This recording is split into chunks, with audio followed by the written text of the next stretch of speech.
How's it going out there, guys? This is Scooter here at Macintosh Tips.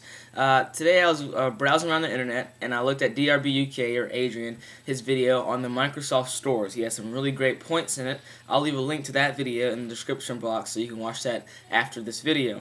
Now also, I had some thoughts of my own, so I thought, why not make a response video? So let's get started. Alright, so I'm going to talk about some of the pros. I only have a couple pros. I'm going to talk about some of the cons and just some things that I think Microsoft's going to have to deal with to make their store successful. So first, let's go ahead and go into the pros. I think it's going to be great. If any business tries to open up a retail store to help their user experience, it's going to be great. So I hope they do succeed. I don't want them to fail. I think it's going to be a better customer experience, more in-depth info. So obviously the workers and the employees are going to be like the Apple employees. They're going to be able to go over and just go into the features of Vista, rather than just, the plain old person at Wal-Mart who probably can't help you that much. Also, it's going to give examples of the products, so I think that's going to be a big selling point for their laptops anyway. If you can go in, you get a more friendly experience than just the old lady at the Wal-Mart having to call somebody in to explain something to you. So you're definitely going to feel a little bit more at home, a little bit more comfortable about your purchase. So that's one of the great aspects, and I think that's the only great aspect that the Microsoft stores have. Now, some of the things I think they're going to have to deal with, and some of the cons. Service. Now, Apple has a Genius Bar, alright? The Genius Bar is completely free, and it's basically just to figure out what's wrong with your computer. So you set an appointment, you come into the Genius Bar, you say, hey, my space bar is messing up, alright? They can look at it, see what's going wrong, look and see if you have Apple Care, and they can fix it for you right at the store. I've had that happen to me plenty of times.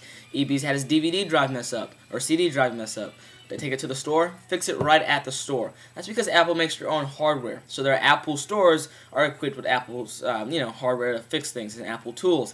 But something that the Microsoft store is going to have to deal with is figuring out how to deal with these people who are bringing in their computers thinking they can be fixed. Now, obviously, yes, they probably can't fix the software side of things, so they can run some disk checks and get off viruses, things of that nature. But when it comes to the hardware, they're going to have to really figure out what they can do.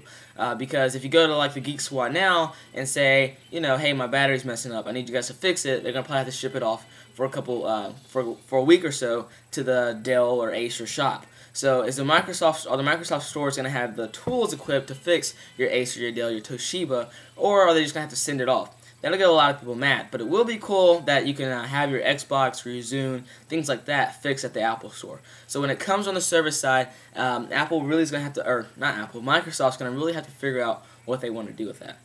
Alright, moving on, my last point here, Microsoft is not going to have to battle against Apple, okay? Obviously they will in one aspect, but their main opponents when it comes to retail stores, it's going to be Microsoft versus Best Buy, Walmart, and Target. Because at Best Buy, Walmart, and Target, you can buy PCs, you can buy your Dell, you can buy your $200 computer, right? So you buy those there, and now at the Microsoft store they're opening up, I'm pretty sure you're going to be able to buy your Dell, your Toshiba, your Acer. So, that being said, what's Microsoft's plan to drive the majority of people, from buying their computers at Walmart, which is convenient, down the street, and then having them travel to their Microsoft store? That's the only way the Microsoft store is going to really succeed, is if they drive people away from buying the PCs at Walmart, Best Buy, and Target, and there to the Apple store. Because if you think about it, if majority of people are buying from the Walmart shops and Target shops and Best Buy shops, then their Microsoft stores not really making business off of that. You see where I'm going with that? So they've got to drive people over to the Microsoft stores so that revenue is coming in. I think if they do that, that will be a great succeed point as well. But that's just my thoughts, guys, on the Microsoft stores. I don't want to make this a long video, but like I said, I think the only pro is, guys, is the customer experience is going to be a little bit better than before. They're going to have to work on something with their service, how they're going to work on hardware issues, and actually fixing their computer issues right at the store. I'm pretty sure they're working on that. I'm pretty sure they have some smart people at Microsoft, so hope they'll get that worked out. And then, is there going to be a good commercial that drives people away from Best Buy, Walmart, and Target? And if they do that in a way where they're not hurting their relationship with those stores, because they don't want to do something that's going to hurt their relationship with Walmart, with Target, with Best Buy, but at the same time ease people over to the Microsoft store. They got to figure that out. But this is Scooter at Macintosh Tips, and I just want you to know that I'll still be going to those Apple stores. Peace.